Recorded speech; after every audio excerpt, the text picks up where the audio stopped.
La Coupe de France de politique. Donc je pense que vous irez voter tout de même. Et en tout cas, merci d'être venu malgré l'actualité télévisuelle de ce soir. C'est du fond du cœur d'être aussi nombreux en ce soir de finale de la Coupe de France de politique. Donc je pense que vous irez voter tout de même. Et en tout cas, merci d'être venu malgré l'actualité télévisuelle de ce soir. Ça nous fait vraiment plaisir de voir que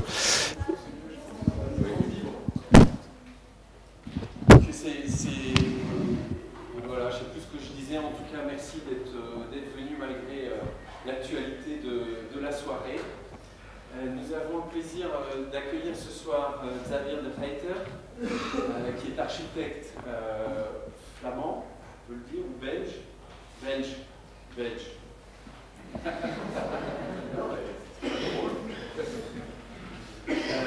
Avec grand plaisir. Parce que je crois ce qui caractérise son travail, et c'est pour ça qu'on l'a invité dans le cadre de l'atelier international, puisqu'il inaugure cette série de 3 conférences. Je vous rappelle que la semaine prochaine, on a Marc Baradi et dans 15 jours, Rudy Ricciotti, parce qu'on a pu retenir trois conférenciers qui vivent par leur indépendance et leur grande liberté.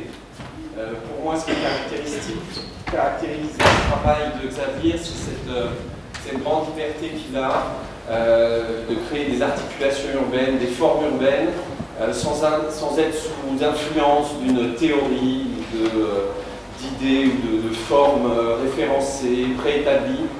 Donc à chaque fois, j'ai envie de dire que chaque projet est une aventure, et c'est un peu ce que je souhaite à vous tous étudiants, que chaque projet que vous puissiez faire soit une aventure, et c'est un peu ce qui me semble être la grande force dans le travail de Xavier, au-delà évidemment de la justesse et toujours de la finesse de ses propositions.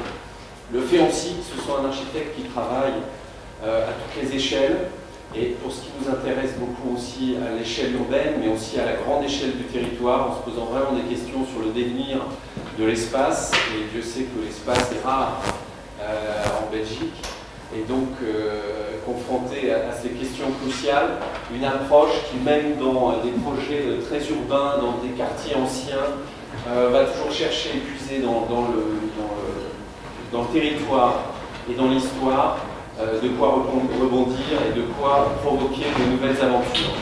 Donc c'est ce qu'il va nous montrer ce soir à travers ces différents projets, c'est ce renouvellement constant et cette grande liberté qui est devenue bien difficile de nos jours.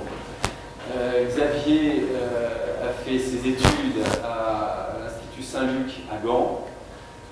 Il y enseigne par ailleurs aujourd'hui. Il a enseigné plusieurs années au Bernag Institut d'Amsterdam, que vous connaissez tous, mais aussi à l'école d'architecture de Lausanne. Il est visiting professeur dans différentes écoles, et peut-être bien qu'un jour il passera par Strasbourg pour un semestre ou deux.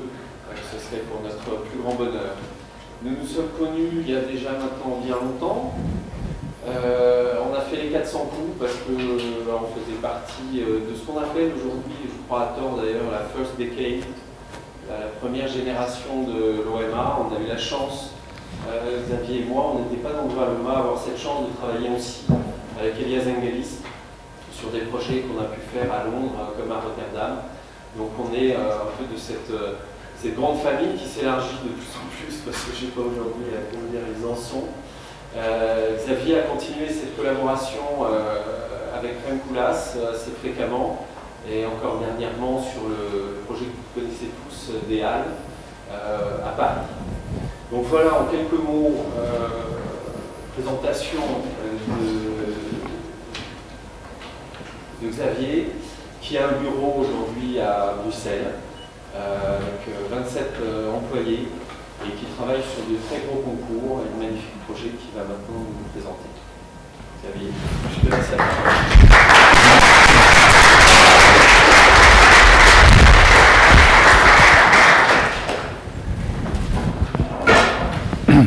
Bonsoir.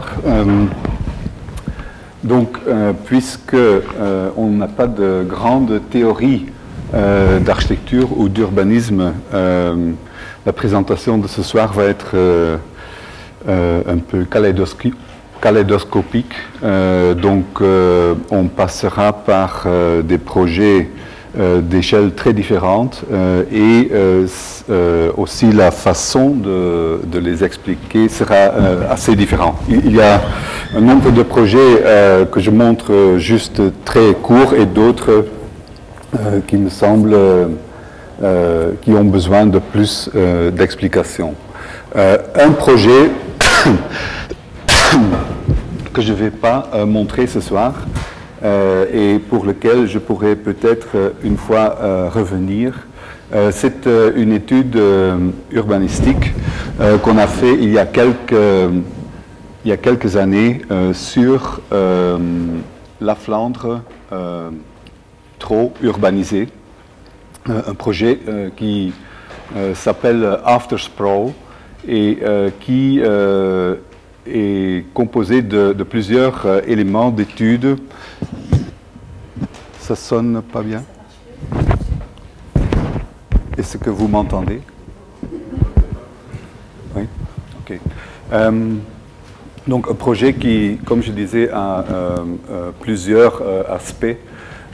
D'une part, on avait fait par une cartographie inventée, si on peut dire, la comparaison entre 6 régions pareilles en Europe de l'Ouest, donc surtout dans la banane bleue qui démarre aux alentours de Londres, qui passe par le Randstad hollandais, la Flandre, puis le Ruhr area et puis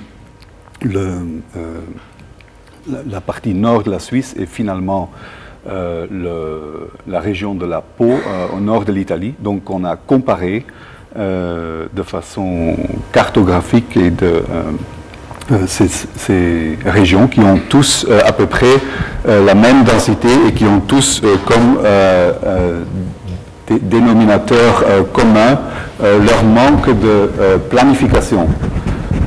Si vous voulez, je peux aussi parler sans micro. Je pense que c'est... Oui.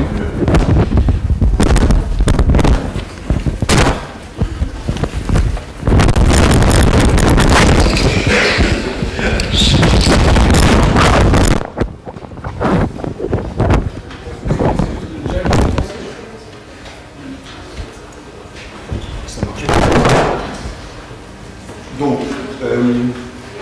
et après, une deuxième partie dans laquelle on a construit plusieurs projets fictifs dans la région flamande, dans lesquels on introduit des nouvelles couches de développement possibles, tous dépendant de stratégies idéologiques qu'on ne connaît pas encore aujourd'hui, parce qu'on ne connaît pas les politiques qui vont avoir le pouvoir dans les décennies à venir. Mais donc ça c'est un projet que je ne montre pas ce soir, qui est tellement complexe qu'il faut au moins 1 heure pour bien l'expliquer. Donc ce que je veux montrer ce soir, c'est plutôt une vue générale de notre production où nombre de concours ont en fait le même statut que des projets réalisés parce que le norme est simplement disons, le degré de conceptualisation qu'on peut atteindre dans des projets individuels. Peut-être que vous connaissez ce premier projet qui est juste c'est en fait le premier projet qu'on a réalisé. Tout architecte en Belgique et en Flandre commence par réaliser une ou plusieurs maisons individuelles. Très souvent, dans ces circonstances que je viens de décrire, donc dans un paysage qui est totalement dénaturalisé par les lotissements, le sprawl, non seulement se développe autour des villes, mais qui font aujourd'hui un tapis continu entre les centres urbains. Donc en Belgique, on peut facilement traverser 150 km dans une région où il n'y a que des lotissements. Donc cette maison-ci est très, disons, le concept est très élémentaire, c'est-à-dire qu'on a tout simplement construit là où il fallait sur le terrain et on a très strictement réalisé le programme qui était demandé par le client. Vous voyez ici le plan de la parcelle qui avait comme seule particularité qu'il y a une dune existante que vous voyez en bas de l'image, existante, avec des pins dessus, qui sépare la parcelle de la rue, qui donne donc une intimité gratuite ou donnée au début. Et c'était exactement ce que le client voulait, c'est-à-dire au contraire, en contraste avec les villas qui l'entourent, parce que c'est dans une région anversoise qui est plutôt luxueuse, on pourrait dire, où la plupart des maisons sont très, de façon exubérante, montrées dans la rue. Ici, on a fait l'inverse, on a simplement pris tout le carré constructible qui se trouve partiellement dans la dune et on a utilisé cette dune comme accès à la maison. C'est pourquoi la façade principale, c'est la toiture. Donc on arrive en voiture, on monte la dune et on arrive sur la toiture d'un bâtiment qui a un seul niveau, qui a 22 sur 21 mètres, qui est organisé par 3 patios et où surgit seulement 2 éléments, un garage pour des voitures à gauche, translucide, et un élément triangulaire d'entrée, avec une rampe partiellement extérieure, partiellement intérieure, qui arrive, comme vous pouvez le voir, au milieu de la maison. Et donc, vu du côté jardin, c'est plutôt une maison normale. Quand on descend de la rampe, c'est la vue principale qu'on a vers le jardin. Donc avec un patio principal ici, avec les séjours, cuisine, etc. Organisés autour, et avec une transition entre intérieur et extérieur qui est très flexible, qu'on peut adapter, donc avec des très grandes vitres vitrées et avec par exemple une cheminée ici qui peut être utilisée de l'extérieur aussi que de l'intérieur.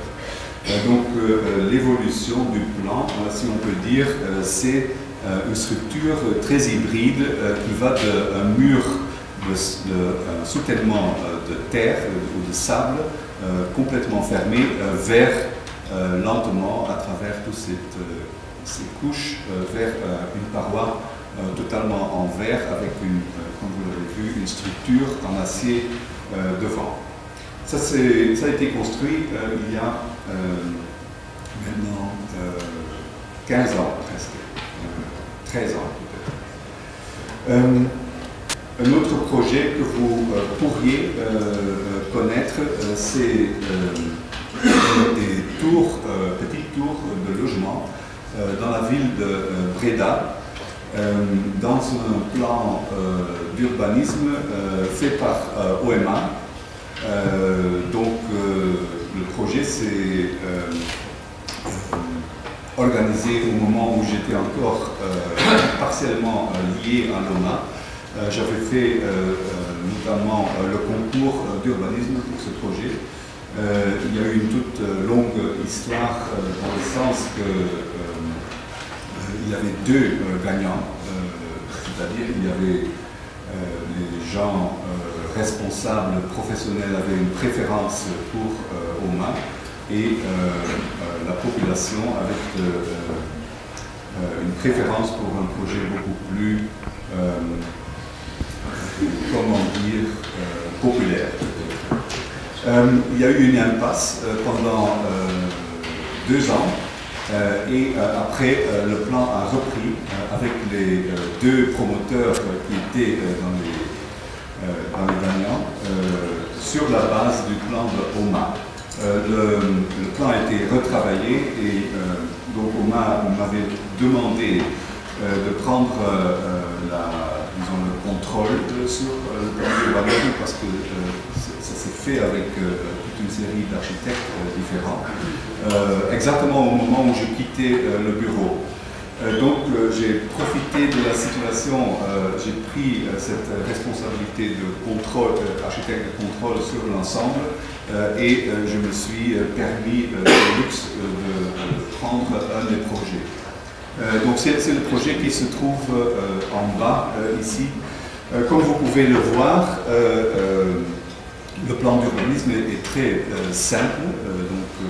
C'est tout simplement un ancien terrain militaire qui se trouve à l'intérieur de la ville historique ancienne, où il y avait déjà plusieurs grands ensembles comme ce théâtre par Hermann Herzberger, des grands ensembles qui ne trouvaient pas leur place dans le réseau urbain médiéval.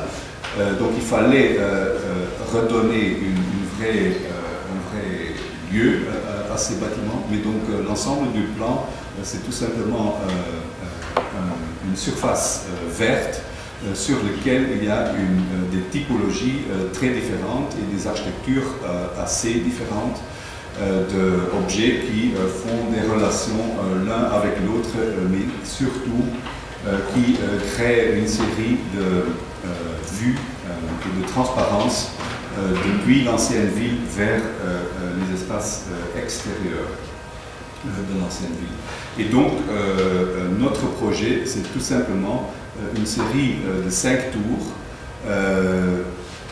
organisées au-dessus d'un garage, un parking moitié enterré qui, lui, définit un jardin intérieur. Donc ici, vous voyez très peu de verdure, mais entre-temps, c'est une ancienne photo. Entre-temps, il y a des centaines d'arbres plantés, et donc ça va devenir un parc un peu dans l'essence des plans urbains des années 70, comme à Berlin, comme dans beaucoup de villes, avec la différence peut-être que chaque objet architectural a beaucoup plus de prononciation et il y a tout un jeu de relations entre eux. Donc c'est plutôt un plan avec beaucoup de relations psychologiques presque entre les bâtiments. Ça c'est une vue d'ensemble. Il faut voir sur le plan d'ensemble qu'il y a non seulement toute une série de vues, en fait un tour fait ou plusieurs tours font le cadre de vue pour les autres et ils ont été composés d'une telle façon que les 5 tours ont chacun à peu près le même ensoleillement, donc la même durée d'ensoleillement. Mais donc il n'y a pas non seulement ces relations visuelles entre eux, mais aussi avec les bâtiments qui l'entourent. Par exemple, celui-ci, c'est un bâtiment de Hans Koloff, avec un serpent, si on peut dire, cubiste, avec 2 éléments qui sont implantés dans le parc et un autre bâtiment qui flotte au-dessus. Eh bien, cette tour a ses vues principales à travers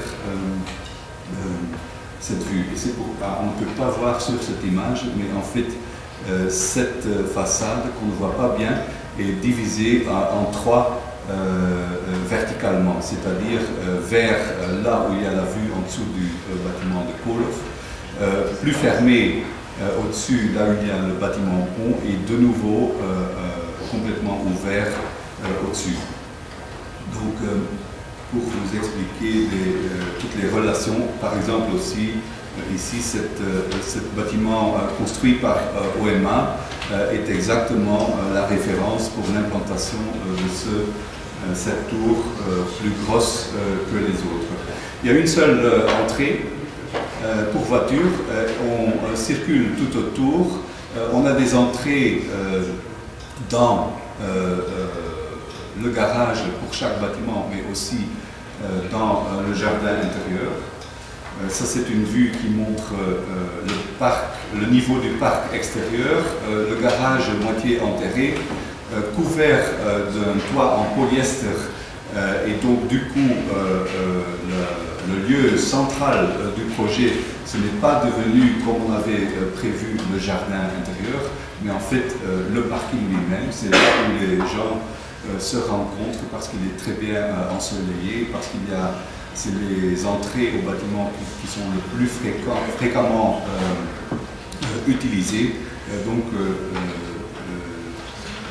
ce n'était pas prévu que c'est en fait les garages qui font le cœur du projet. Un mot peut-être sur les façades. Donc, il y a 3 types. Et le but était de faire un projet d'ensemble et pas une série de tours. Donc, par exemple, sur toutes les façades qui sont sur l'intérieur du jardin, sont faites de briques émaillées, donc avec un maximum de réflexion de soleil et de lumière vers l'intérieur de ce jardin. Puis il y a les façades en verre avec une structure en béton derrière, donc qui fait la stabilité du bâtiment, qui a surtout été conçu à cause de cette obligation du promoteur d'avoir un maximum d'étages dans cette tour et donc des appartements pas très hauts. Et ce qu'on voulait absolument éviter, c'était avec cette hauteur donnée une poutre devant les façades vitrées. Donc on a proposé une trame assez fine, on pourrait dire, de cette maille en béton, où les distances entre deux colonnes inclinées ne font pas plus que 3 mètres, ce qui nous évite un poutre et qui donc fait que les plafonds et les sols viennent au rang avec les vitrages. Et puis une 3e type de façade, ceux des chambres, en fait, où il y a un matériau beaucoup plus massif et lourd, du béton noir préfabriqué avec des insertions de, c'est comment en français, slate, ardoise. Donc qui ont en fait exactement la même couleur que le béton, mais dépendant de la situation de l'orientation et le temps qu'il fait qu'ils sortent de la façade ou qu'ils disparaissent. Un autre projet qui a ses mérites, je dirais, parce que j'ai une opinion très nuancée là-dessus. En fait, on n'est jamais content quand on finit un projet, aucun projet, on est totalement heureux. Ça m'a pris 3-4 ans avant que j'aimais un peu les tours, parce que ce que je n'ai pas expliqué, c'est qu'il y a quand même eu beaucoup d'ambitions ratées dans ce projet. Et ça prend donc dans la lutte constante qu'on a avec son client, ça prend après quelques années pour s'en libérer de ces éléments qui n'ont pas réussi. Par exemple, juste pour vous dire une seule chose, cette maille en béton, on la voulait toujours sur toute la façade vitrée, et bien ils nous ont empêché de faire ça de façon conséquente. Ici, c'est plutôt un projet qui montre qu'une bonne base d'urbanisme, de conception urbanistique, après, ne doit pas dépendre de la qualité d'architecture qui vient dedans. En fait, c'est le premier pas, disons, du projet Euralil deuxième phase, c'est-à-dire la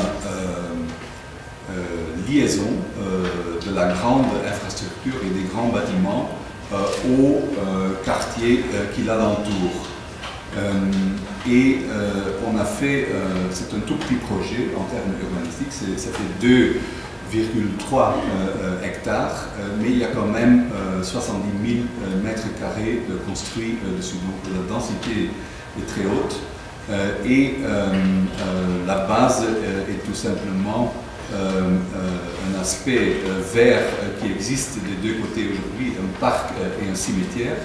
Le terrain lui-même était une ferme, une ancienne ferme, donc avec beaucoup de verdure existante, qui a été pris comme base, qui a fait émerger en fait un réseau très intense de rues, squares, impasses, rampes, jardins, etc., qui, eux, définissent un tram très rigide de bâtiments, avec un plafond d'auteur qui est toujours à la même hauteur pour unifier l'ensemble. Un projet qui est composé surtout de bureaux sur la périphérique et de logements à l'intérieur. Donc où après la qualité architecturale n'a pas pu être contrôlée, tout simplement parce qu'il y avait une malaise économique. Après la première phase de Euralil, les projets se vendaient très mal et donc Euralil a tout simplement permis, disons, n'importe quel promoteur avec n'importe quel architecte sans organiser des concours pour installer donc tous ces volumes là-dedans. En fait, on a fait le projet d'urbanisme et on a pu maîtriser aussi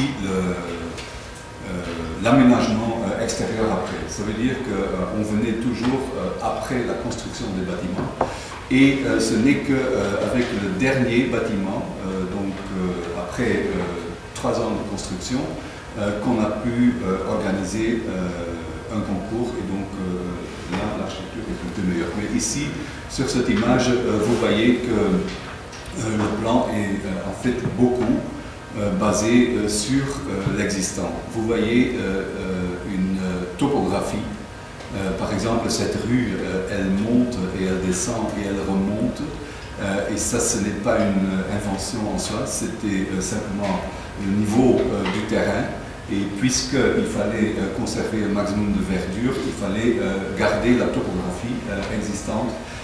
Et ça nous a permis, avec cette densité, de créer en général 2 raies entassées l'un sur l'autre. Donc, par exemple, cette rue ici, elle est sur le niveau de la rue existante. Elle monte au niveau +1 d'un bâtiment qui se trouve ici. Il redescend pour donner accès au parking à ce même bâtiment. Donc, ça nous a évité toute une série de rampes privées après à l'intérieur du développement. Vous voyez aussi la variété des espaces publics. Il faut dire aussi que pas l'ensemble du réseau est totalement public. Il y a des parties qui sont fermées la nuit. Il y a des petites parties aussi qui sont en fait propriété privée, mais en utilisation publique et en entretien public aussi. Donc il y a toute une complexité juridique là-dedans. Une image donc avec un des arbres gardés, même s'il était malade au moment de la conception, on a quand même décidé de le garder pour avoir le temps de faire pousser des nouvelles plantes, de nouveaux arbres après. Ici aussi, on voit dans le square une topographie qui n'est pas horizontale, qui s'adapte donc à plein de choses qui existaient avant. Donc avec un passage ici public, en fait ça c'est un jardin qui est fermé la nuit, tandis que certains squares et ruelles sont évidemment publics pendant toute la journée. Ici vous voyez cette rue que j'ai indiquée au début qui descend, qui vient sur le niveau 0 et qui derrière ce bâtiment est sur le premier étage. Donc l'ensemble du plan est constitué d'éléments comme ça. Ça c'est un projet qui n'est pas venu plus loin que, disons, esquisse. En fait, le promoteur n'a pas voulu continuer. C'était un projet en Hollande, dans un endroit vert, un ancien parc. C'était une série ou un ensemble de maisons patio, un anneau qui est posé sur un terrain en pente, qui donc d'un côté flotte et de l'autre est posé sur le terrain existant, avec un accès voiture qui monte avec le terrain, et donc avec tout simplement une délimitation parallèle de maisons de patio à l'intérieur. Ici, sur la maquette, on voit l'accès principal par voiture et pour piétons et la rue qui monte. On peut stationner en dessous ici, mais derrière les carports sont intégrés dans les maisons, donc il y a un lieu commun à l'intérieur de l'anneau.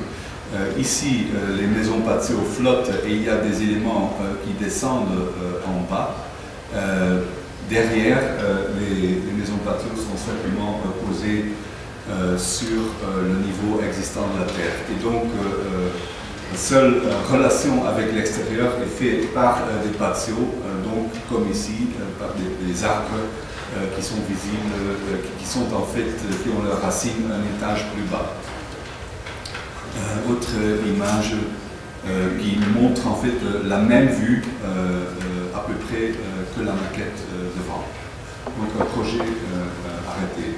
Ou bien un autre projet très vite, c'est un concours à Tirana où c'est surtout la manque de moyens de construction qui nous a inspirés.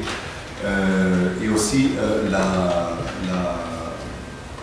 basse, comment dire, l'ambition est peut-être haute, mais les exigences sont plutôt bas. Donc il n'y a pas besoin d'isoler. C'est un bâtiment mixte, bureau, hôtel, logement.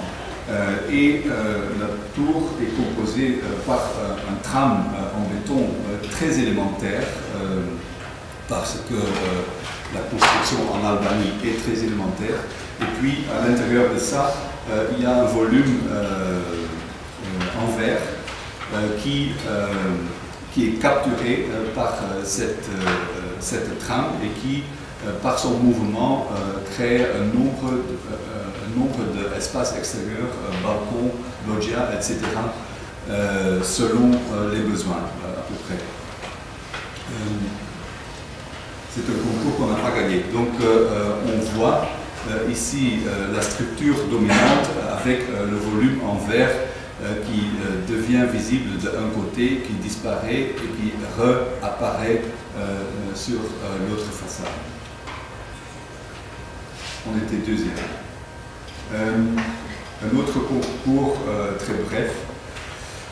C'est à Saint-Pétersbourg où il y avait des développeurs chinois qui demandaient à 6 architectes de faire un projet d'urbanisme et d'architecture à l'extérieur de la ville, mais sur la voie vers les palais d'été et d'hiver qui sont à l'extérieur de la ville. Donc il fallait essentiellement un plan d'urbanisme pour un terrain vaste qui donne sur la mer, et il fallait aussi un premier bâtiment clé qui pourrait faire le pôle d'attraction pour le développement après. Je ne vais pas aller trop en détail sur le plan d'urbanisme. Il y a plusieurs principes qui ont été mêlés. En fait, il y a un zonage d'une part très élémentaire qui est interrompu en fait par un réseau public, de bâtiments publics avec un passage public. Il y a des éléments existants comme l'eau ici qui entre dans le terrain. Il y avait un tas de programmes demandés et l'élément le plus marrant était peut-être que les Chinois demandaient des espaces publics intérieurs et chauffés. Donc des rues chauffées, des squares intérieurs couverts de verre, etc. Je vais juste vous montrer quelques images sur l'immeuble qu'on a proposé, qui d'ailleurs n'est pas implanté sur le lieu qui était demandé, mais on a tout simplement de nouveau choisi le lieu le plus évident en termes d'éléments déjà existants sur le site. Et c'est en fait un bâtiment qui combine tout un tas de programmes très différents, qui est basé sur l'idée du Sears Tower à Chicago, qui est donc une composition en plan de plusieurs carrés l'un à côté de l'autre, avec la différence que ce n'est pas seulement en haut que les volumes s'arrêtent l'un après l'autre, mais aussi en bas. Donc il y a certains parallélépipèdes qui supportent d'autres. Donc en fait, chaque élément a un programme différent. Il y a des programmes très publics dedans aussi. Ça, c'est les coupes horizontales qu'on voit.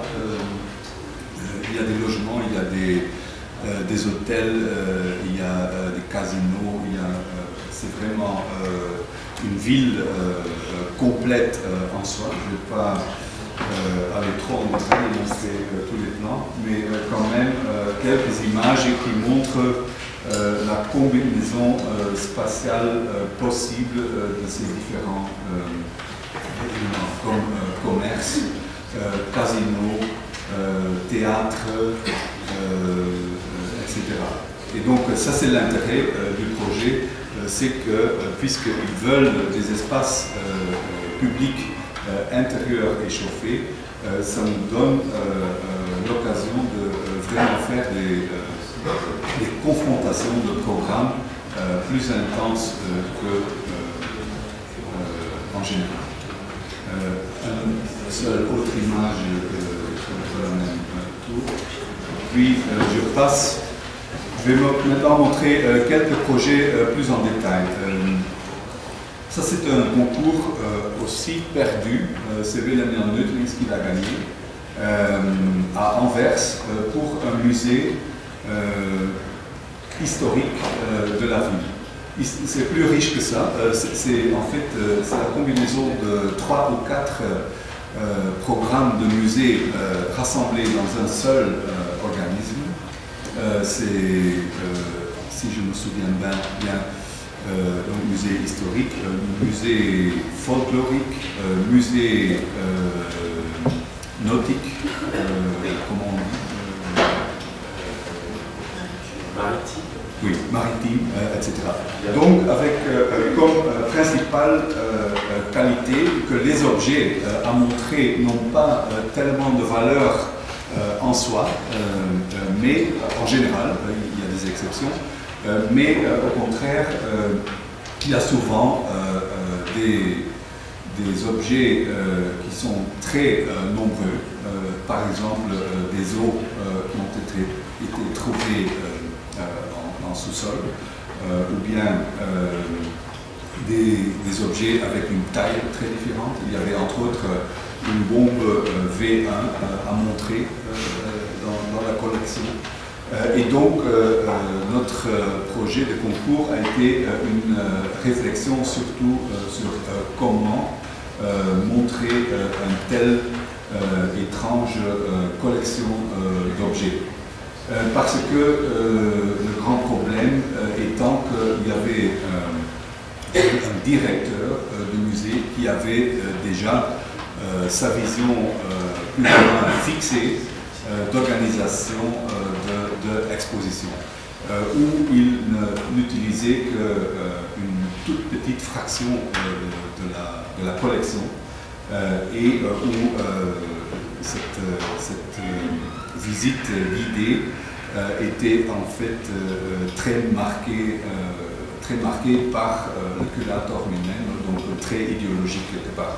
Nous avions l'ambition d'offrir un système plutôt que d'un bâtiment, un système de donner de la liberté à cette collection, c'est-à-dire que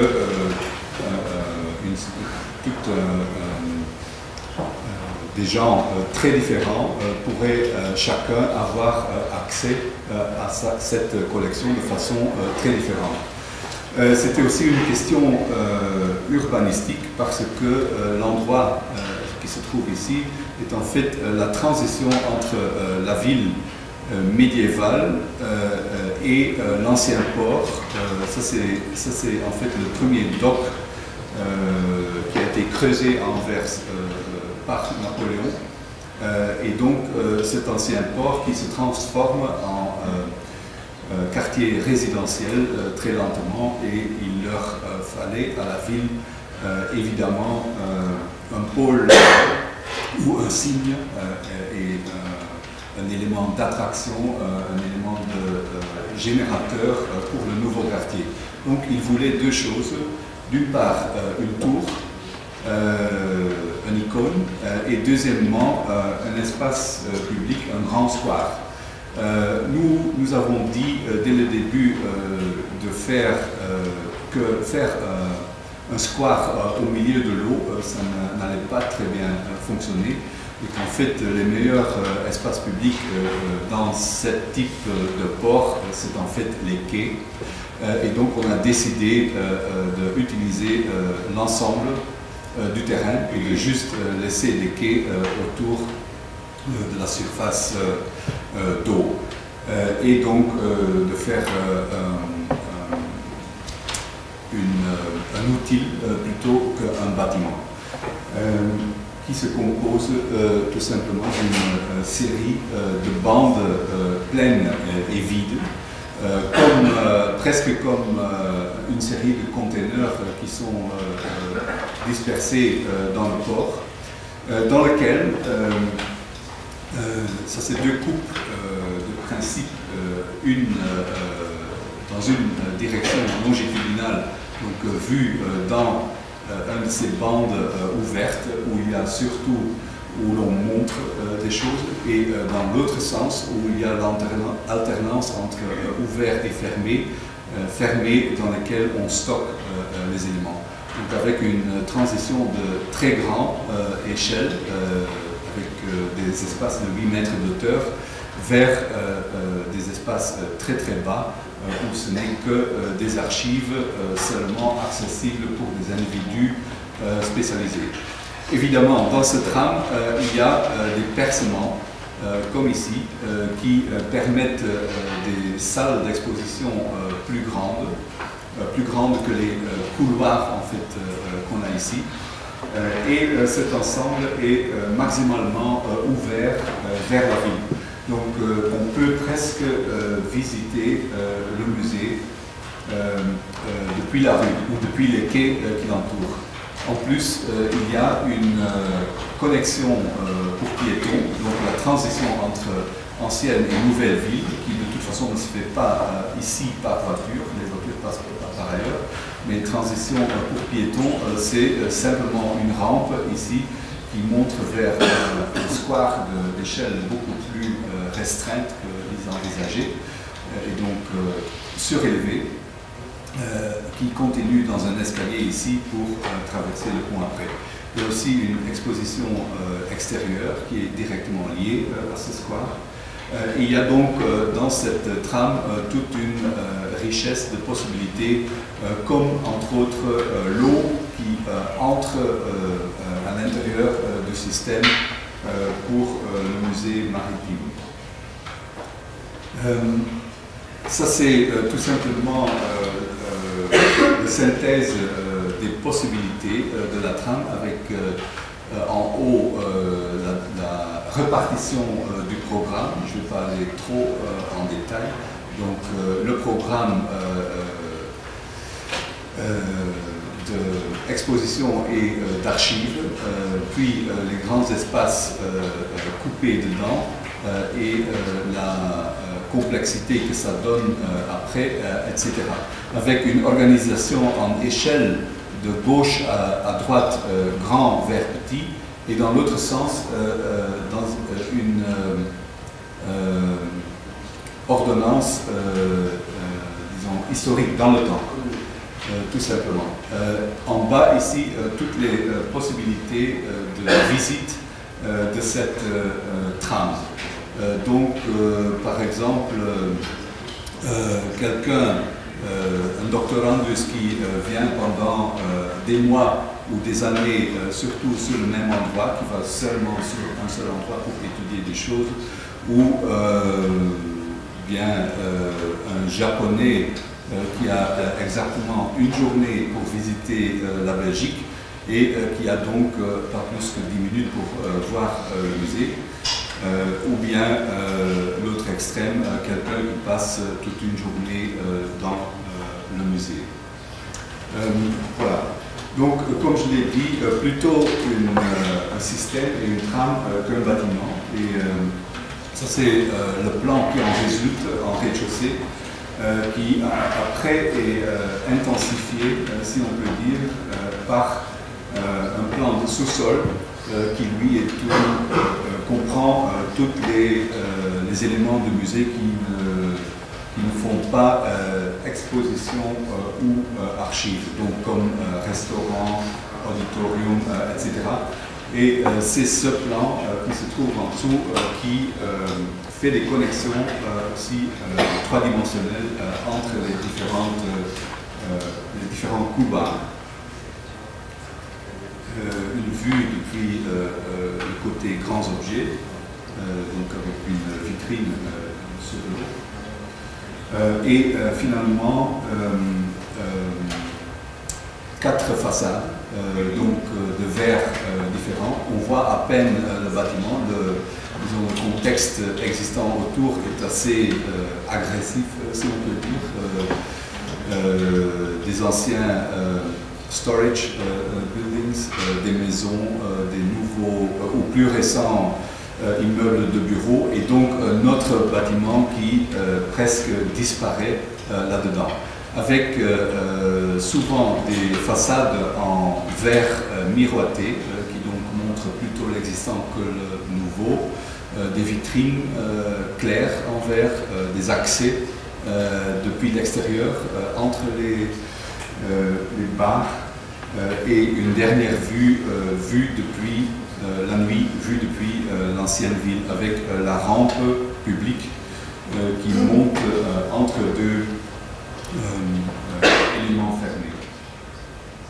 Puis, un autre concours, cette fois-ci qu'on a gagné, mais qu'on a gagné il y a 3 ans, et qui ne se construit pas pour l'instant, parce que le président de l'EPO, c'est le European Patent Organization, voulait le numéro 3, même s'il faisait partie du jury de 18 personnes, dans laquelle la moitié étaient des gens de cette organisation, qui ont unanimement décidé de nous donner le premier prix.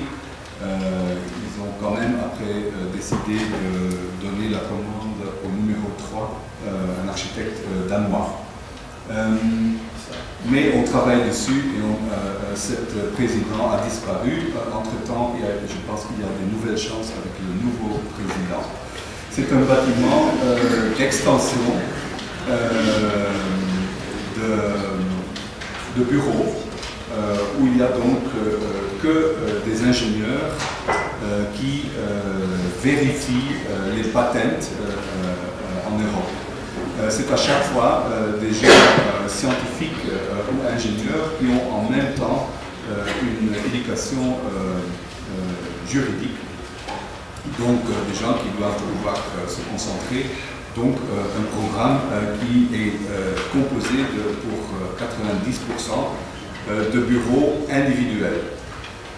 Donc une très grande masse de cellules avec seulement, donc, comme je disais, 10% de programmes communs semi-publics qui lui est organisé d'une façon à...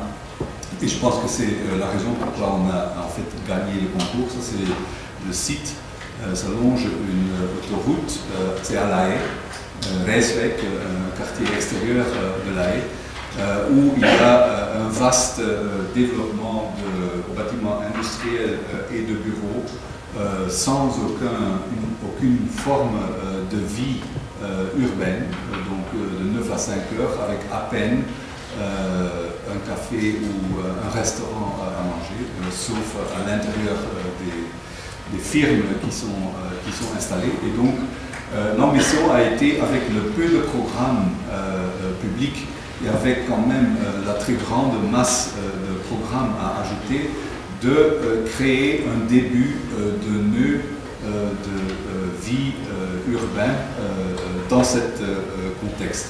Donc le site existant est celui-ci.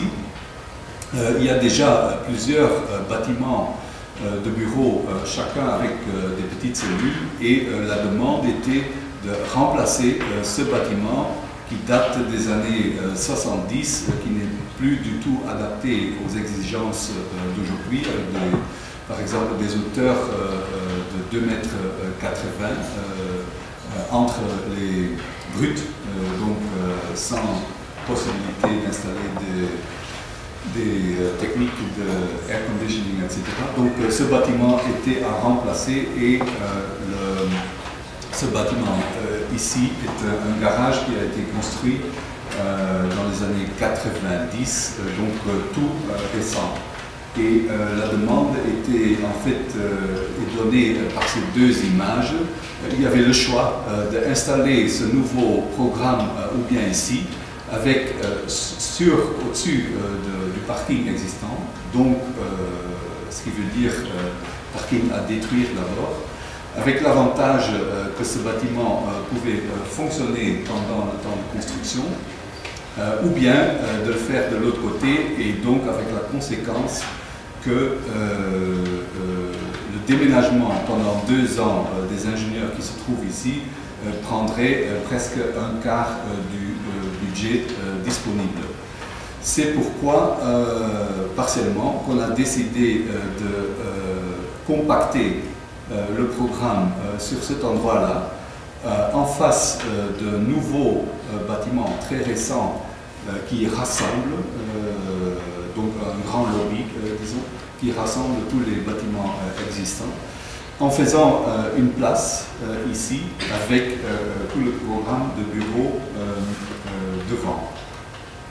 C'est ça l'image vue depuis le côté bâti, disons. Vraisemblablement 4 différents bâtiments différents, avec des très grandes ouvertures vers un square qui se trouve tout de suite derrière. Et ce square, lui, il est tridimensionnel et il comprend en dessous et à côté tous les programmes publics et semi-publics. Donc, avec une densité d'utilisation soupçonnée autour d'ici. Ce bâtiment a un aspect double, c'est-à-dire, donc ici vous voyez les deux éléments dont c'est composé. Tous les bureaux se trouvent là-dedans, tous les espaces publics et semi-publics se trouvent en dessous et autour du square. Vu de l'autoroute, le bâtiment a un aspect tout à fait différent. C'est un seul objet, totalement vitré, avec ces immenses ouvertures dedans. Celui-ci ayant une hauteur de 75 mètres. Il s'agit de 80 000 bureaux. Et si ça se construirait aujourd'hui, il y aurait 30% à ajouter à ce programme. Et donc avec la vue depuis côté ville, entre parenthèses, où l'on voit plutôt 4 bâtiments différents. La situation aurait, mais c'est mieux montré ici. Donc ça c'est la plaza avec le bâtiment existant des années 90. Donc le programme public étant lié avec des escaliers et des rampes qui montent sur le square. Le square se trouve à un niveau plus haut que la rue, et donc il y a les pieds des différents bâtiments. Donc ici on voit l'accès voiture, drop-off, se fait par là. Donc on peut circuler en voiture pour être déposé ici, et pour redisparaître là. Il y a un parking en dessous aussi, il y a un escalier monumental qui se trouve ici, il y a des salles de réunion qui se trouvent là, il y a un centre de congrès qui se trouve en dessous ici, et un restaurant. Et donc ça c'est une vue depuis une de ces salles de conférence vers le square, donc avec les tours à droite. Donc un square qui est par sa forme très public ici au milieu et qui devient de plus en plus privé vers le haut. Pas très intéressant, mais en fait pour montrer la flexibilité qu'il existe quand même dans ce type de bâtiment, parce qu'il y a en fait 3 ou 4 programmes différents. Il y a par exemple aussi un patent office national qui n'a rien à voir avec le gros paquet qui est patent office européen. Donc ça c'est national, donc sans besoin de lien avec l'autre programme. Programme public encore en haut, et programme de meeting, de réunion en bas. Tous les plans, donc depuis le bas vers le plus haut, si je ne me trompe pas, donc 24 étages avec des programmes différents, et 4 niveaux de référence où l'on voit que il faut le faire avec toutes ces cellules. Et donc, il y a quand même une certaine hiérarchie dans ces cellules, il y a des groupements, et pour ces groupements, on a proposé un nombre d'espaces communs qui font quand même que l'intérieur de ce bâtiment prend une certaine, ou fasse une certaine relation avec l'extérieur. Et c'est en fait les petits trucs irréguliers que vous voyez ici, derrière une façade toute continue, donc des espaces tridimensionnels qui comportent des petites cuisines, des petites bibliothèques, des lieux de rencontre à travers ces cellules. Couple longitudinal. Le principe de ces espaces communs qui donc aussi permettent une flexibilité de réorganisation après de ces groupements de cellules, d'agrandissement ou de rétrécissement, et ça donne aussi un certain aspect architectural à l'intérieur de ce monstre, et donc une suggestion des conséquences dans la façade extérieure. Ok, j'arrive à un projet qui est tout à fait urbanistique, disons, comme Georges l'a dit, qu'on a fait ensemble avec OMA, mais aussi avec d'autres bureaux d'architecture, et un paysagiste parisien, Agence Terre, qui a un concours marché de définition. Ça s'appelle en France, ça existe seulement en France. ça veut dire qu'on est très mal payé en général et que ça prend très très longtemps. Il y a en fait 3 épisodes. Il y a la première étant disons, espèce de workshop avec tous les concurrents ensemble, où l'on voit que un groupe fait des propositions les plus sauvages chaque semaine différentes et les autres ne montrent rien du tout et cachent leur idée. Puis, après quelques mois, il y a un épisode où le client redéfinit son projet, en fait, son programme. Ça prend quelques mois aussi. Et après, 3e épisode, il y a le vrai concours où chaque participant travaille individuellement à base de ces nouvelles données. C'est peut-être l'endroit le plus intéressant en France, puisque vous avez un pays très hiérarchisé, aussi bien en politique qu'en développement urbain. Tout se réfère à Paris et à Paris on se réfère à cet endroit-là, en fait pas beaucoup plus grand que cet endroit-là. C'est un endroit où il surgissent chaque jour 900 000 personnes qui viennent de la périphérie de Paris, qui viennent en ville. Et ce nombre agrandit chaque année de 50 000 personnes par jour. Donc c'est un immense nœud souterrain de transport public. En fait, la demande du concours a été de rendre plus évident la relation entre sous-sol et la ville ancienne. Avec ce nœud, il y a un immense programme souterrain de magasins qui fonctionne en soi très bien. Il y a le Fnac le plus rentable au monde qui se trouve là. Il y a plein d'autres, il y a des centaines de milliers de mètres carrés de surface.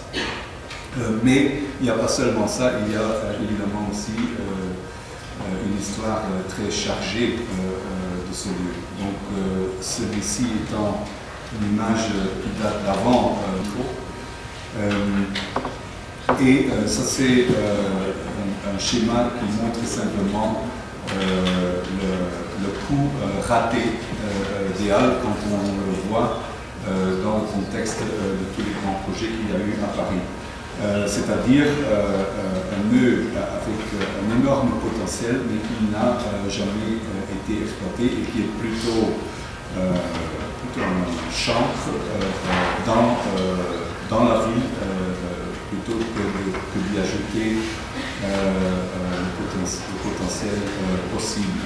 En fait, c'est ça qu'ils ont fait. Ils ont tout simplement couvert tout ce programme d'un jardin très faible, si je peux dire, très défendu par les habitants autour, mais avec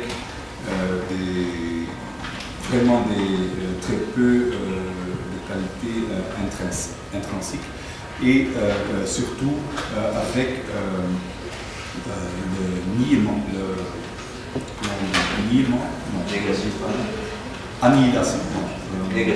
négation de ce qui se passe en dessous. En fait, il y a seulement ce forum des Halles qui suggère un peu ce qui se passe en dessous, mais ce n'est pas une entrée principale à ce sous-sol. Donc ça, c'était la demande principale, rétablir un nœud souterrain et un programme souterrain qui en soi fonctionne bien, qui commence à manquer de la place parce qu'avec ce nombre de visiteurs par jour, tous les épaisseurs, les largeurs existantes commencent à devenir trop peu. Quelques images qui suggèrent cette potentialité, peut-être surtout celui-ci. En fait, le concept a été dérivé assez directement de cette image.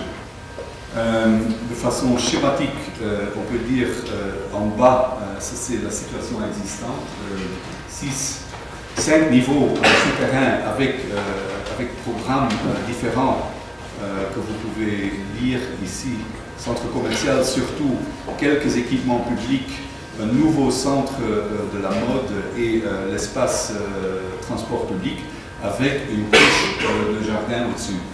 Et au-dessus, ce qu'on propose, le jardin qui devient beaucoup plus diversifié, qui descend dans le programme construit, qui émerge aussi par des constructions nouvelles et une série d'émergences, édicules, qui chacun montre ou donne accès à ces programmes existants en sous-sol, avec non seulement ces émergences, mais aussi plus de coupes dans le programme existant.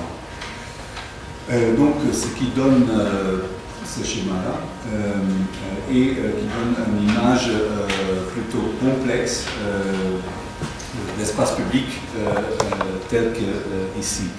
Parce qu'à cette série d'édicules s'ajoute un nouveau parc jardin qui est composé d'un nombre d'éléments plutôt indépendants qui chacun peuvent être définis de façon différente, qui sont essentiellement des espaces verts, mais certains seraient dédiés au public local autour, d'autres seraient programmés, d'autres seraient changeants dans le temps, donc toute une série de verdures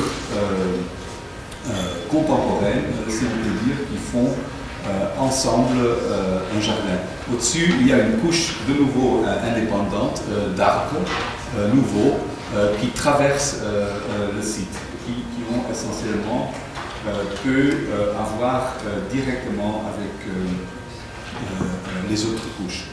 Il faut savoir que pour créer de la terre, il y a aussi une épaisseur, donc en général la coupe elle est en bosse légère, on pourrait dire, donc pour créer au milieu 2-3 mètres de terre possible au-dessus du programme existant.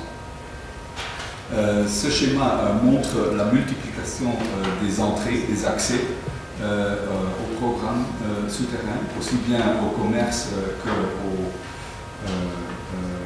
transport public. Les accès de voitures, eux, par contre, vers le sous-sol sont fortement diminués parce qu'il existe un réseau souterrain qui est mal utilisé et qui, dans le projet, est réexploité pour créer de l'espace. Ça, c'est chaque programme représenté par quelques édicules à part. Il faut dire aussi que certains éléments qui émergent représentent un seul programme ou fonction, mais d'autres sont plutôt hybrides. La plupart, en fait, est hybride. Certains bâtiments sont utilisés, vraiment utilisés comme bâtiments. Donc il y a un nombre d'étages dedans avec un petit montant de mètres carrés. D'autres sont tout simplement des icônes qui représentent, qui ne font que ça, qui ne sont que enseignent en fait. Et ça c'est une suggestion de programme possible à l'intérieur de tous ces édicules. Ça c'est une image qui montre la complexité créée par ces différentes couches. Donc, jardin circulaire, circulation piétonne entre les cercles, les carrés des édicules qui tombent sur les jardins ou qui tombent à côté, quand même circulation de voitures à droite qui partiellement va vers le sous-sol, etc. Et donc ici, les hélicules, pas comme bâtiment mais comme enseigne. L'espace vert comparé avec les espaces qui existent autour, comparaison en échelle aussi et comparaison en fait aussi en structure de jardin public, avec tous les éléments verts superposés ici. Encore une image, et c'est celui-là que je cherchais. Le passage piéton ne se fait pas toujours entre les cercles, mais parfois il traverse, dépendant du statut de chaque cercle. Donc il y en a qui sont privés ou collectifs, qui ne font pas 24 heures sur 24 parties de l'espace public, d'autres oui, etc. Donc il y avait tout un scénario écrit de développement possible de ce jardin. Différents statuts des jardins à droite, encore quelques images, et puis le réaménagement du sous-sol avec ce dessin étant un plan X-ray de l'ensemble des sous-sols existants, où l'on voit les différentes voies carrossables qui traversent, dont certains sont supprimés et réutilisés, entre autres celui-ci qui devient un nouveau creux qui descend jusqu'au -4, qui devient un canyon public qui donne de la lumière, mais qui aussi donne de l'orientation entre nœuds de transport public et magasins de l'autre côté. Ce qui en fait nous a été un peu reproché par les clients des magasins, qu'on fait plutôt une séparation entre transport public et magasins, mais quand même l'endroit a été très important pour nous parce que ce creux est aussi le début d'une nouvelle axe souterraine qui relie de façon beaucoup plus logique qu'avant toutes les stations de métro qui sont très proches dans cette direction-là, qui vont jusqu'à Châtelet. Donc ça c'est les principales interventions en sous-sol, simplement des axes qu'on introduit pour rendre plus clair l'organisation et l'orientation interne. Donc avec ce même creux montré ici et avec la liaison souterraine qui va sur plusieurs niveaux, qui descend et qui remonte, qui s'adapte totalement aux infrastructures de stations de métro déjà existantes aujourd'hui. Ça, c'est le prolongement de ce canyon. Et donc, en fait, là, on est à Châtelet. Une image peut-être pas trop réussie, mais quand même qui montre la relation avec le ciel et le soleil et une coupe de principe entre programmes existants, infrastructures existantes, nouveaux creux creusés et édicules qui sortent de ça. En fait, notre projet que je vais montrer après de Bruxelles, à Place Roger, a pas mal d'éléments communs parce que c'est surtout aussi un projet de réorganisation de sous-sol, même si l'élément le plus visible évidemment est très différent. Ça c'est une étude urbanistique urbaine pour Monaco, le développement de Monaco. La demande avait été, puisque Monaco est plein, d'envisager différentes possibilités d'extension dans la mer de Monaco. L'étude a été faite il y a 3 ans, 3-4 ans, et entre-temps il y a un concours qui se déroule maintenant avec promoteur pour construire le premier élément en mer. Les limitations sont qu'il y a eu plein d'extensions de Monaco en fait, mais jusqu'à aujourd'hui par des remblaiements dans la mer. Mais la mer descend très vite et aujourd'hui ce n'est plus possible, ce qui veut dire que pour faire des extensions, il faut faire construire des plateformes sur pilotis dans la mer, sur lesquelles on pourra poser des bâtiments. Donc la question centrale urbaine est évidemment qu'est-ce que devient la surface de l'eau dans cette nouvelle configuration urbaine. Il y a, je ne sais pas si vous connaissez Monaco, mais la longueur fait moins de 2 km. Ça commence ici quelque part, ça s'arrête juste ici derrière l'image. Il y a un port de plaisance qui est ici, avec une digue flottante en mer, un élément préfabriqué en Espagne qui flotte et qui est juste fixé par des câbles. Il y a quelques éléments clés, des icônes de nouveau, comme ce rocher où le début de Monaco a été et où il se trouve le palais princier et le casino qui se trouve ici, duquel on ne peut pas du tout prendre la vue sur la mer. Ça c'est un schéma des différentes extensions en mer qu'il y a eu dans le temps, avec le plus grand étant 1971, le quartier Fontvieille, dans lequel il se trouve un stade de football, entre autres entouré de logements, et le port lui-même, les digues qui protègent le port. Donc aujourd'hui ce n'est plus possible. Et nos propositions ont été pas mal basées sur des qualités existantes qu'on a trouvées à Monaco.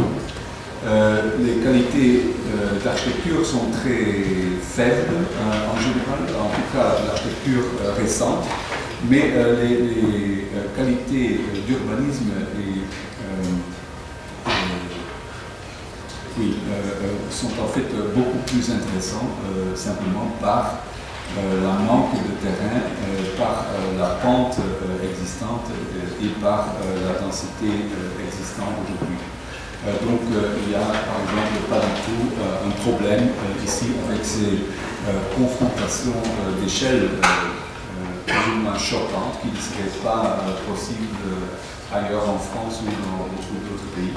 Puis il y a aussi cette qualité qu'un bâtiment, par ces raisons, peut devenir, peut être très hybride, comme cet hôtel ici, qui est en fait en même temps, qui est posé dans la mer de ce côté-ci, qui brise les vagues, avec une digue qui se trouve derrière, avec aussi la piste de Formule 1 qui disparaît en dessous de ce bâtiment. Donc une combinaison d'infrastructures et de programmes construits très intéressant pour nous.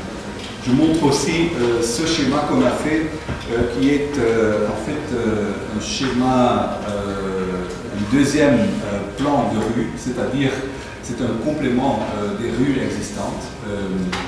Puisque toutes ces rues sont en forte pente, il y a tout un réseau souterrain de tunnels, d'accès, d'escaliers, d'ascenseurs, etc., qui complètent ce système.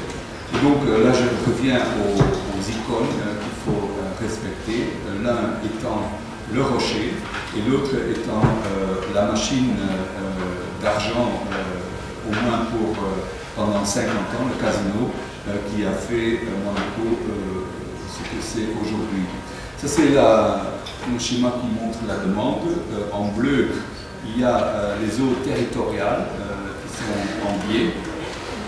De Monaco, 25 km de profondeur. Le Monaco existant en noir et la zone d'étude en rouge étant limitée par une profondeur de la mer de 90 mètres. Et donc on a proposé 4 schémas urbanistiques qui sont chacun le plus différent possible. Celui-ci, l'ECA, est simplement basé sur ces bornes de eau territoriale à l'extérieur, et il se trouve qu'ils sont connectés au pays, à la principauté, exactement là où il y a eu les développements les plus déplorables en termes urbanistiques. Fontvieille ici et un développement ici qui date des années 70, donc qui respecte tout le rocher, le port et le casino, donc, mais où la mer reste toujours plus ou moins mer et où la surface d'eau peut toujours être plutôt sauvage. C'est-à-dire qu'il y a des orages dans la mer Méditerranée qui nécessitent une protection de 6 à 7 mètres de hauteur depuis le niveau d'eau. Donc première, ça c'est une illustration de ce que ça peut devenir avec un nombre de bâtiments publics qui sont situés sur l'intérieur et puis des trames de développement urbain qui sont plutôt éclectiques, mais en tout cas différents de ce qui existe parce que là tout est basé sur la topographie existante. Deuxième, un port beaucoup plus intériorisé, en fait pas seulement un port mais plutôt un parc central ou un square central où le port existant est à moitié rempli, où le rocher a toujours une position clé dans le plan urbain et où même le casino de nouveau n'a pas de nouveaux voisins devant lui. Avec un seul accès, avec une surface d'eau qui est beaucoup plus civilisée, si l'on peut dire, et de nouveau avec un urbanisme qui n'est pas du tout inventé, mais qui est en forte opposition avec l'existant. Image qui montre l'ancienne limite entre la mer et la terre, et avec donc le port rempli et le rocher qui ressort. Troisième schéma, et c'est la version que je préfère, mais aussi peut-être plus important, c'est en fait le plus réaliste. Dans le sens qu'on nous a montré des propositions, après qu'on a fait cette étude, on nous a montré des propositions de promoteurs qui, j'en ai vu un qui ressemble beaucoup à celui-ci, qui est un bateau, un élément flottant, avec juste un anneau d'appartement, avec à l'intérieur un grand bassin et une plage protégée, mais dont les appartements ne sont pas 7 mètres plus haut que la mer, mais qui sont presque à 2 mètres du niveau d'eau. Et comme c'est un élément qui flotte, en cas d'orage, il irait se protéger derrière le Cap Menton, qui est tout à fait à côté, là où le Corbusier s'est noyé. Donc protégé contre l'orage pour après revenir dans les eaux territoriales. Donc ce schéma est plutôt basé sur une demande limitée dans le temps, où à chaque fois on pourrait créer un nouveau élément. Certains de ces éléments sont donc flottants, d'autres sont fixes, certains sont entourés de vagues, d'autres sont protégés par des éléments flottants qui les relient et qui créent un espace d'eau tranquille. Certains sont monofonctionnels, d'autres sont tout à fait des petits morceaux de ville. Il y en a même un ici qui est connecté au Monaco existant, et c'est exactement ici l'endroit du concours qui se déroule aujourd'hui. Donc limité par des qualités écologiques souterraines qui devraient se trouver là, donc plein de limitations qui ont fait que c'est là exactement qu'ils vont faire l'agrandissement, le premier agrandissement. Une image de nouveau qui montre la qualité, disons, de cette extension. Et puis, dernière proposition, un seul île qui est basé sur, beaucoup basé sur un besoin particulier qui existe à Monaco. Il y a des usines, par exemple, existent à Monaco de pharmacie, et c'est dans des immeubles qui se trouvent ici très rationnels, des structures en béton très élémentaires, mais où l'on peut trouver les programmes les plus différenciés étage par étage. Donc j'ai visité un bâtiment qui est sur un niveau usine, donc de pharmacie, un autre incinérateur de déchets, un autre restaurant de fonctionnaires, et encore d'autres tout à fait différents. Donc ils ont besoin de cet espace-là, et ce schéma est basé là-dessus.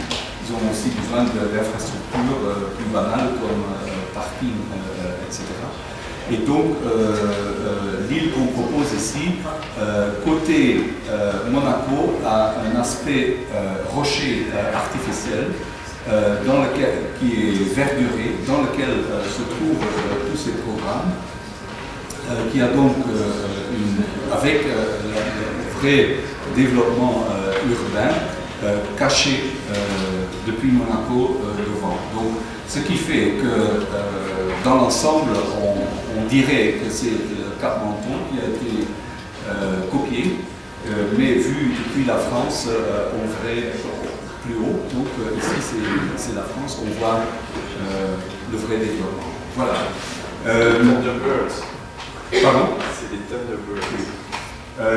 En fait, l'intention de ce projet était qu'un débat serait organisé, mais au moment où on a rendu le projet, le prince régnier était très malade, donc pas de débat. Et puis c'est son fils qui maintenant reprend ce développement aujourd'hui. Je ne sais pas combien de temps vous avez, mais je vais peut-être devoir aller un peu plus vite. Ça, c'est un projet de toute autre échelle, toute autre ambition. C'est une école d'art existante qui est implantée dans un ancien cloître dans la ville de Gand. En fait, c'est plus casse. En fait, j'ai fait mes études partiellement dans ces bâtiments. Entre-temps, ce n'est plus une école d'architecture, mais une école d'art. Donc, qui est organisée dans ces deux îlots ici, qui sont très fermés sur l'extérieur parce que cloître avant, et qui sont séparés par non seulement cette rue, mais aussi par un jardin entouré de murs privés. Et donc, le client avait fait tout un master plan de réaménagement. Donc, il s'agit de beaucoup de choses. Presque tous les bâtiments doivent être adaptés à des normes d'aujourd'hui. Donc, il y a tout un travail d'adaptation. Il y a aussi des nouveaux bâtiments à positionner dans cet ensemble. Mais il y a surtout l'image générale de l'école qui était à revoir. Et on a été, c'était un concours, on a été très drastique, si on peut dire, là-dedans, et on est allé à l'encontre du master plan qui existait déjà. on a dit que essentiellement le vrai problème de cette école, c'est cet encloisonnement, c'est cet aspect de ne pas participer à la vie. Et donc c'était surtout ça qu'on a proposé et qui nous a fait gagner. Ça montre l'école telle qu'elle existe aujourd'hui, vraiment un conglomérat de bâtiments très différents, insérés l'un dans l'autre, qui datent d'époques différentes, qui ont aussi des qualités architecturales très différentes. Je m'excuse, mais cette image est renversée. Il s'agit toujours de ces deux îlots. L'essentiel qu'on a proposé, c'est de enlever le jardin privé, de donner le terrain à la ville, de faire de la rue existante et du jardin privé une nouvelle square qui intègre des éléments verts existants, etc. Mais sur lequel l'élément principal est une nouvelle bibliothèque de taille très réduite, parce qu'il s'agit d'une petite école d'art aujourd'hui, donc, mais un élément qui fait 6 étages et qui fait 12 sur 12 mètres.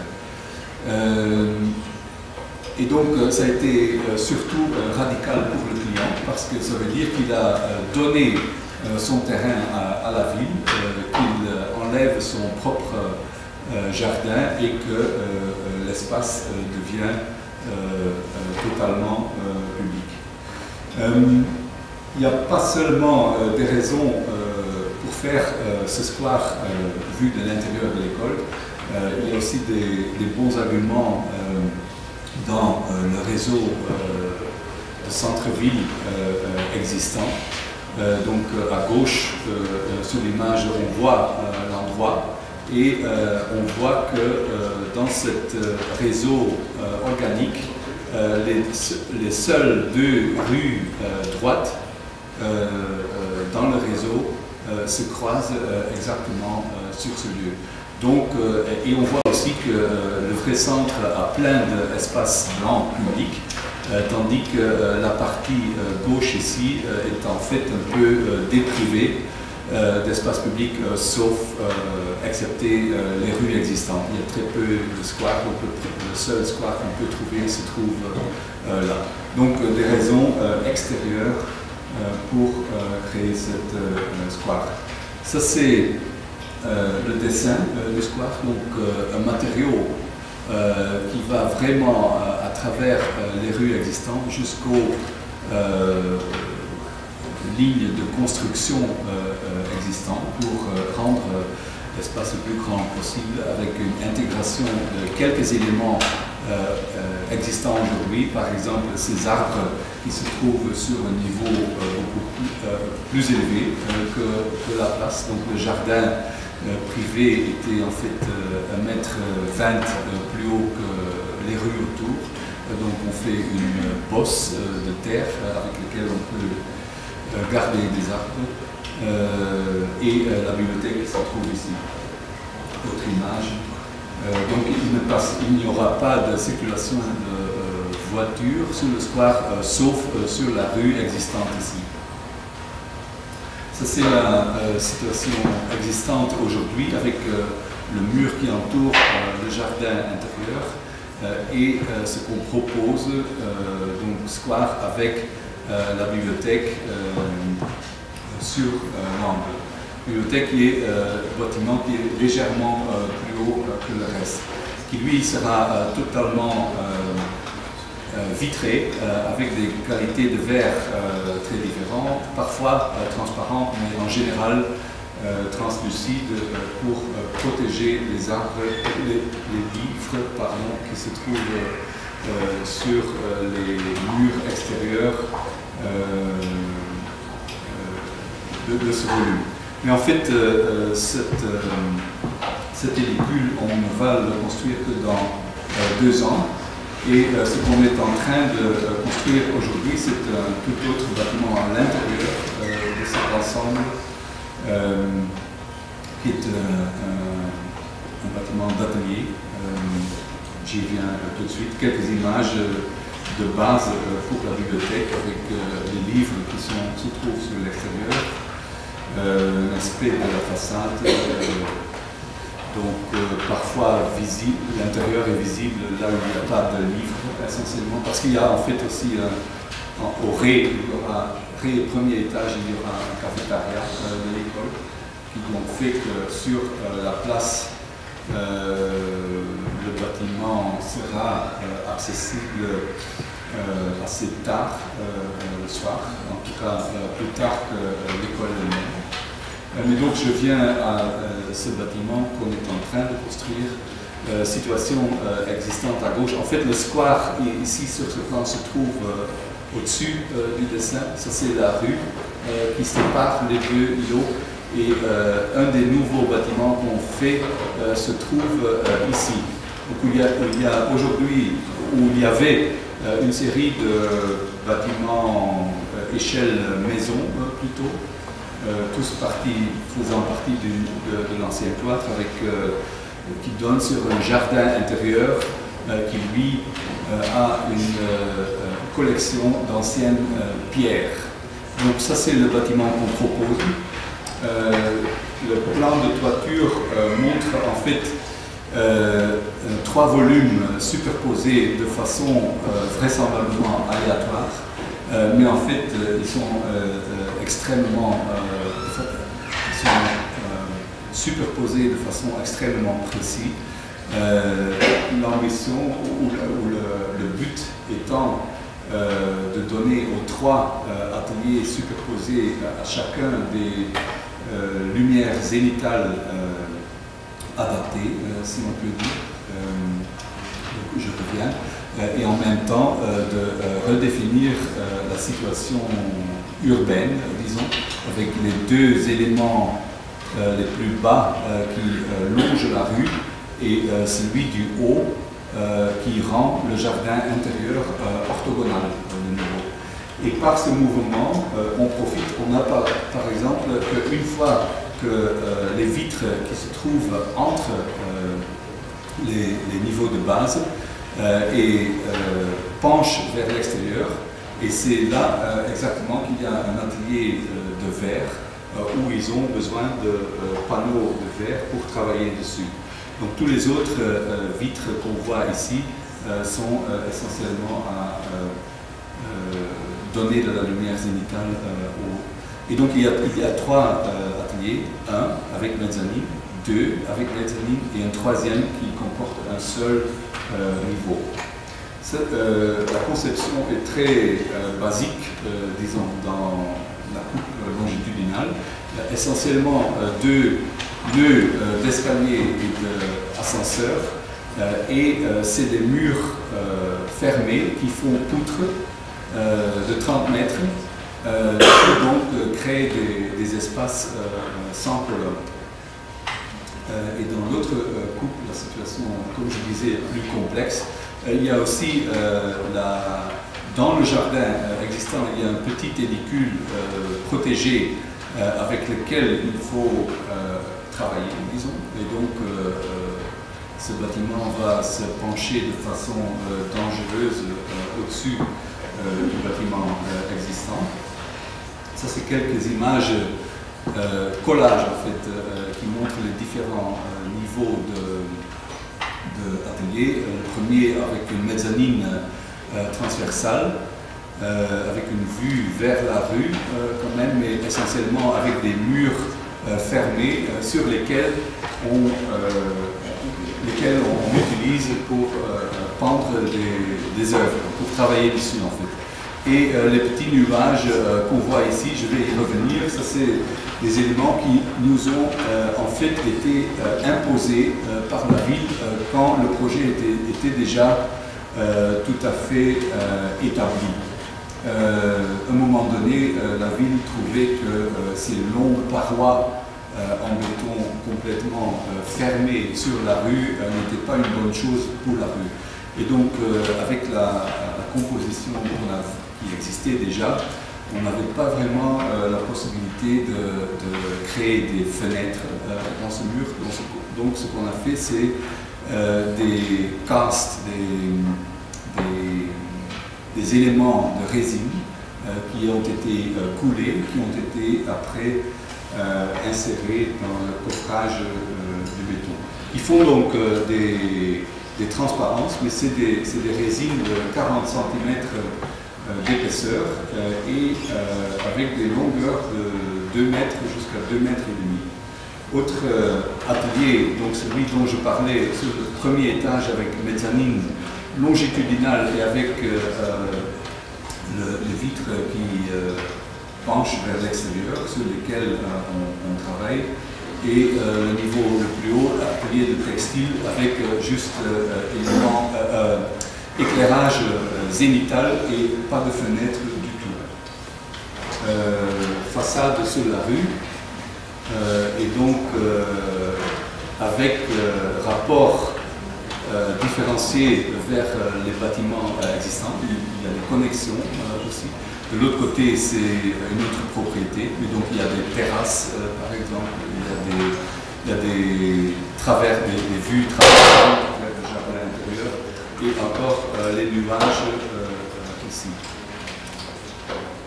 Façade intérieure avec le petit bâtiment néogothique qui se trouve dans le jardin. Image oui, qui essentiellement montre la même chose que la coupe, donc avec cette confrontation entre ancien bâtiment et nouveau, vue depuis la rue de Maquette, une autre vue, collage. Donc les vitres sont dispersent la lumière, sont donc diffusant et pas clair. Autre image depuis le jardin intérieur avec des portes en béton qui s'ouvrent pour sortir des gros éléments et les nœuds ou un des nœuds qui supporte tout le bâtiment. Ça c'est une image d'un de ces vitres, mais en fait il est encore coffré de derrière et ça sera l'image finie de ces fenêtres. Donc je n'ai pas de coupe, mais les côtés sont très irréguliers aussi. En fait c'est des agrandissements de trous dans du travertin. Mais donc il n'y a pas de face plate, sauf la surface extérieure et la surface intérieure. Georges, est-ce que je ne devrais pas me limiter dans le petit dernier? Ok. C'est un projet en collaboration de nouveau avec Stéphane Mill, architecte en Belgique depuis longtemps, mais aussi un ami depuis longtemps. C'est un concours d'université qu'on a gagné ensemble et où l'on fait toute une série de bâtiments, donc disons plutôt 2 bâtiments nouveaux. Aujourd'hui, ça a évolué dans le temps. Dans le concours, il y en avait 4 et des transformations de bâtiments existants aussi. Le projet se déroule déjà depuis 5 ans, 5-6 ans à peu près. Le bâtiment principal étant retardé 3 fois pendant 1 an à peu près, mais aujourd'hui la construction vient de démarrer.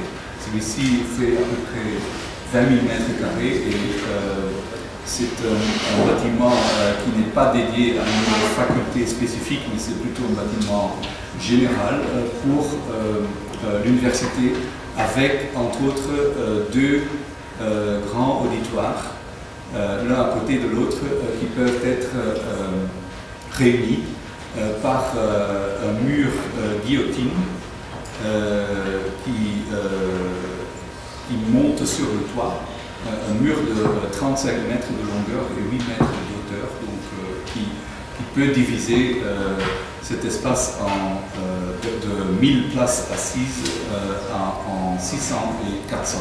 Mais celui-ci, donc la construction démarre. Celui qui a été réalisé aujourd'hui, c'est celui-là, qui est plus petit, qui est un bâtiment pour la faculté d'économie, qui fasse une église baroque, mais qui surtout est le point de départ d'une ruelle intérieure nouvelle, parce que tout ça fait partie du campus universitaire, limité d'un côté par un fleuve et de l'autre côté par une rue avec des maisons privées. Le campus se trouve derrière le jardin de ces maisons, avec un grand square ici. Et donc, cette ruelle relie des bâtiments existants et nouveaux, traverse aussi parfois des bâtiments, fait aussi le lien entre un nombre d'espaces extérieurs, jardins et nouveaux squares comme celui-ci de l'université. Et donc, ce premier bâtiment, il est vraiment basé sur cet début de ruelle. En fait, ça c'était une donnée. Il avait été fait un plan d'urbanisme avant et le bâtiment a été comparé à la Kunsthalle, ce qui est vu de l'extérieur tout à fait vrai, mais en fait, dans ce cas-ci, c'était un élément donné autour duquel il fallait construire. Parce que le terrain ici est assez réduit en taille.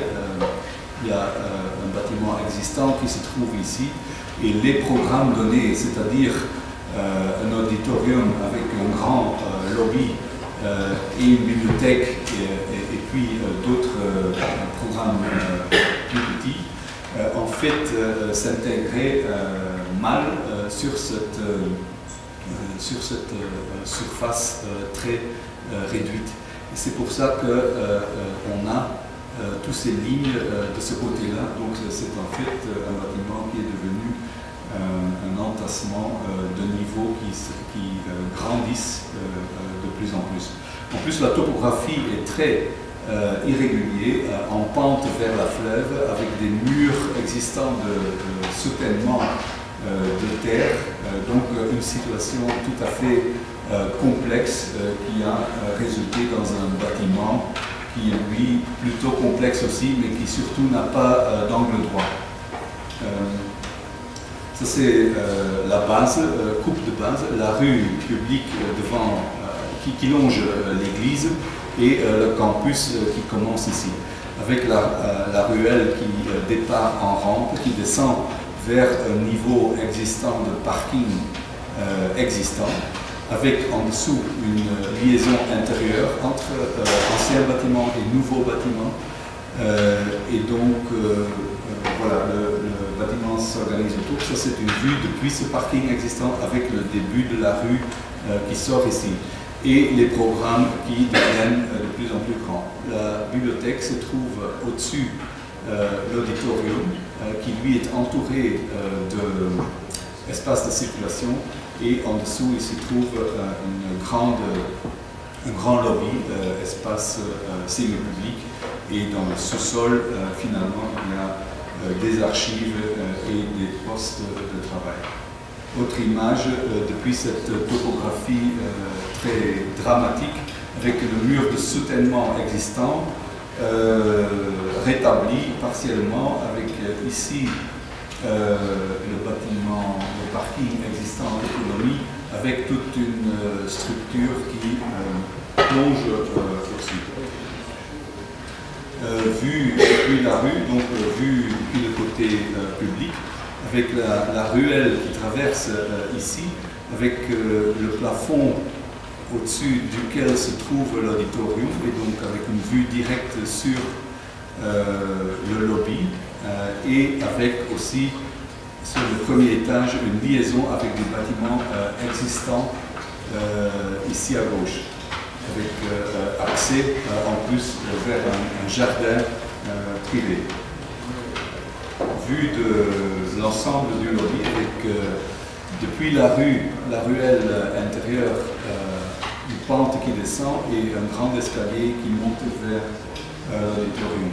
Le même lobby vu de l'autre côté, La rue, au niveau de la rue se trouvant là-haut, la rue publique, quatre façades plutôt différentes.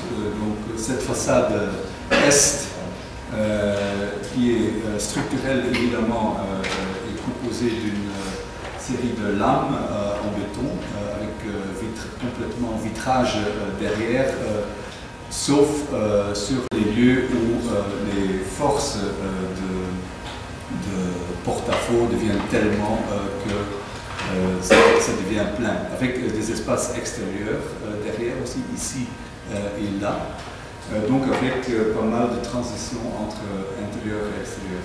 Une coupe sur l'auditorium, au-dessus duquel se trouve un patio entouré par la bibliothèque, surtout pour alléger aussi le poids au-dessus de l'auditorium. Le plan de l'auditorium lui-même avec circulation autour, une vue vers le lobby, vers la rue. On voit l'église qui se trouve derrière partiellement et des très grands escaliers et larges espaces publics autour. De nouveau la façade de l'église. Donc une confrontation assez radicale avec l'église. En fait, de nouveau, on pourrait dire c'est plutôt une négation du bâtiment baroque qui se trouve devant, et c'est, à notre avis, le meilleur comportement qu'on peut avoir. Donc on ne se substitue pas, on ne domine pas, on est simplement là. Vu à travers une fenêtre vers l'auditorium, avec un plafond en textile, pour des raisons acoustiques, le bâtiment étant complètement en béton, avec le plan de la bibliothèque au-dessus, juste organisé par un patio, un bureau vitré pour le bibliothécaire et une salle de réunion délimitée par des vitres translucides. Une vue à travers la bibliothèque avec le patio ici au milieu et une vue vers l'icône de la bibliothèque, de l'université de Gand. C'est la tour de bibliothèque d'Henri van de Velde qui va être restaurée dans l'année suivante. Voilà, je m'arrête ici.